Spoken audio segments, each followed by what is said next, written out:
Assalamualaikum warahmatullahi wabarakatuh. Bertemu lagi bersama kami Aina Bird Farm, channel yang mengupas tentang seputar burung dan penangkaran.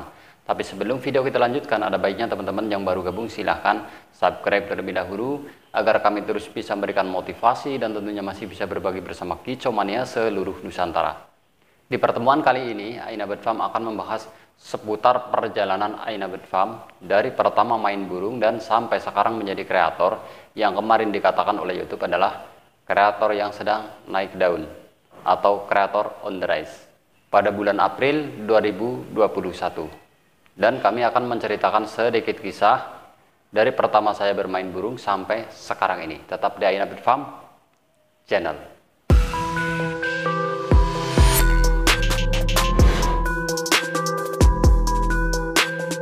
Awal mula saya menjadi kreator berawal dari hobi burung yang awalnya cuman senang memelihara burung berkicau, dan saya mempunyai hobi memikat burung di alam bebas.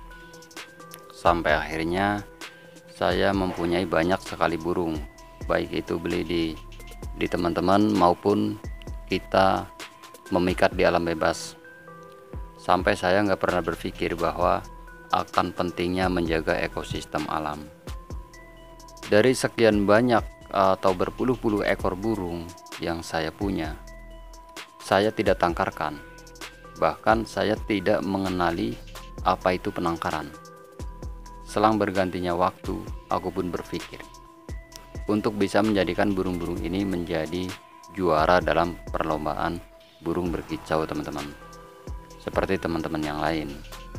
Akhirnya saya pun mulai menggeluti di bidang lomba. Satu persatu burungku mulai saya lombakan, dari mulai mencari settingan dan sampai akhirnya banyak yang menjadi juara. Dari sinilah aku belajar bahwa burung itu bisa dinaikkan antara birahi dan emosinya, dan cara menurunkan juga menyetabilkan. Dari sinilah banyak burung-burungku menjadi juara dengan tawaran yang lumayan tinggi pada waktu itu. Akhirnya banyak yang aku jual dan uangnya aku buat cari gacor lagi, juara lagi, beli lagi, juara lagi, beli lagi, dan seterusnya. Hingga akhirnya aku bermain ke rumah teman. Kebetulan temanku beternak burung kenari, dan anakan pun itu lumayan banyak pada waktu itu. Waktu itu di daerah Purwokerto, Jawa Tengah. Saya coba nanya-nanya, tapi dalam hatiku belum puas jawabannya, karena menurutku ini pasti banyak ilmu yang masih disimpan untuk beternak burung kenari. Itu dalam hati saya. Dan pada akhirnya aku mencoba beli betina kenari 1 ekor dan aku tangkarkan. Sampai berbulan-bulan gak bertelur, berantem terus teman-teman. Terus saya mencoba tanya sana sini teman-teman yang lain, dan hasilnya nihil. Dari sinilah aku berpikir, aku punya keahlian di lapangan, bisa naikkan birahi juga bisa nurunin birahi. Kenapa teknik ini aku tidak terapkan dalam hati saya? Hingga akhirnya aku terapkan teknik menyeting burung di lapangan, dan aku terapkan di burung kenari yang aku tangkarkan. Dan hasilnya betina mati teman-teman. Loh, kok mati? Nah, dari sinilah saya berpikir. Saya terus memutar otak, gimana caranya supaya burung ini bisa bertelur dan menjadikan hobi bisa menghasilkan dan bisa menangkar burung seperti teman-temanku yang lain dalam pikiran saya. Akhirnya rumus pun ketemu. Setelah sekian lama berpikir dan aku balik settingan gantangan dengan settingan tangkaran, artinya aku naikkan birahi tanpa menaikkan emosi, dan akhirnya aku berhasil menangkarkan 1 pasang kenari dan beranak 3 ekor waktu itu. Dan akhirnya saya terus berkembang sampai 20 pasang. Dan kenari pun waktu itu harganya sudah mulai hancur teman-teman. Jadi aku harus banting setir ke kacer.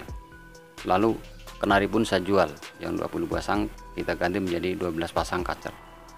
Lalu hancur lagi harganya teman-teman, dan kita banting setir lagi peternak murai batu teman-teman, yaitu 3 pasang.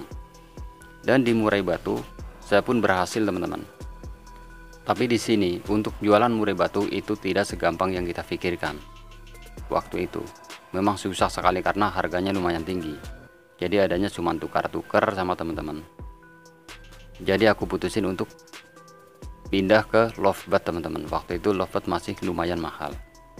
Setelah berjalannya waktu, tidak lama harga hancur lagi teman-teman. Nah terus aku beralih ke burung-burung kecil seperti ada teledekan, ciblek, dan cigun, kacer, ada decu dan sebagainya saya tangkarkan. Dan akhirnya semuanya membuahkan hasil teman-teman. Sampai sekarang. Karena menurutku dari jenis-jenis burung inilah justru yang banyak diminati kicomania. Selain harganya yang terjangkau, burung-burung ini sudah mulai langka ditemui teman-teman.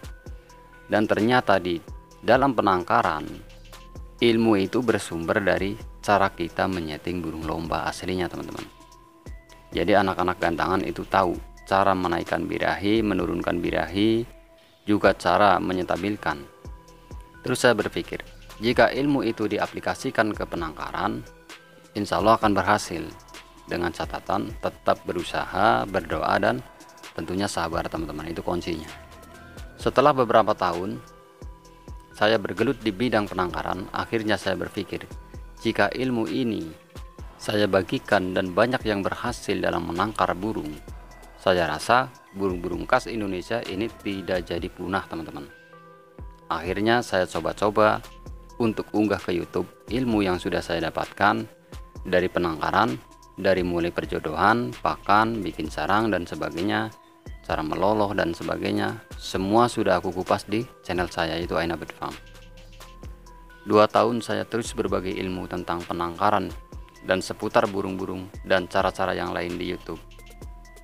Sebisa mungkin ilmu yang sudah aku dapatkan dengan harapan ilmu ini bisa bermanfaat buat orang banyak dan bisa menjadikan satwa burung di Indonesia bisa tetap lestari dan bisa menambah wawasan masyarakat sadar akan pentingnya keseimbangan ekosistem dan keanekaragaman hayati. Ini sangat penting. Dengan ketekunan dan terus berbagi ilmu, hingga akhirnya pihak YouTube merekomendasikan channel saya, yaitu Aina Bird Farm, sebagai kreator naik daun pada bulan April 2021, atau bisa dikatakan kreator on the rise. Saya pun waktu itu sempat bingung, kok banyak sekali para kreator maupun subscriber yang mengucapkan ucapan-ucapan selamat di kolom komentar saya. Saya pun tambah bingung. Saya tidak tahu menahu tentang seputar YouTube. Pokoknya saya tahunya hanya unggah dan unggah terus.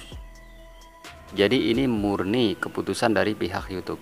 Jadi tidak ada trik-trik tertentu ataupun mencari popularitas dengan cara memviralkan video-video dan sebagainya. Itu tidak teman-teman. Ini murni keputusan dari pihak YouTube. Aku pun sama sekali tidak tahu apa itu kreator on the rise atau yang bisa dikatakan kreator naik daun. Sama sekali tidak tahu menahu tentang ini. Lalu aku browsing. Oh, ternyata YouTube memilih konten kreator yang dijadikan kreator naik daun pada masa itu.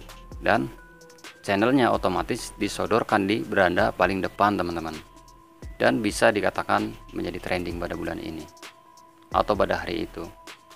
Setelah saya browsing di internet, ternyata memang jika pihak YouTube menempatkan channel kita di beranda terdepan, pastinya penonton mengalami kenaikan yang sangat tajam, baik dari viewernya maupun dari subscribernya, dan pendapatan pun juga naik tajam teman-teman, yang saya alami pada bulan-bulan ini teman-teman, yaitu 2 hari itu bisa naik 10 kali lipat. Itu yang saya alami. Katanya itu hal yang sangat ditunggu-tunggu bagi para kreator teman-teman, itu katanya. Tapi saya mengalami sendiri, memang ini sangat luar biasa jika kita sudah direkomendasikan ditempatkan di kreator naik daun. Nah, di sini ada 3 kategori yang dijadikan kreator naik daun. Yang pertama adalah kreator musik naik daun, yang kedua kreator game naik daun, dan yang ketiga kreator naik daun. Saya menempati di angka yang ketiga, kreator naik daun.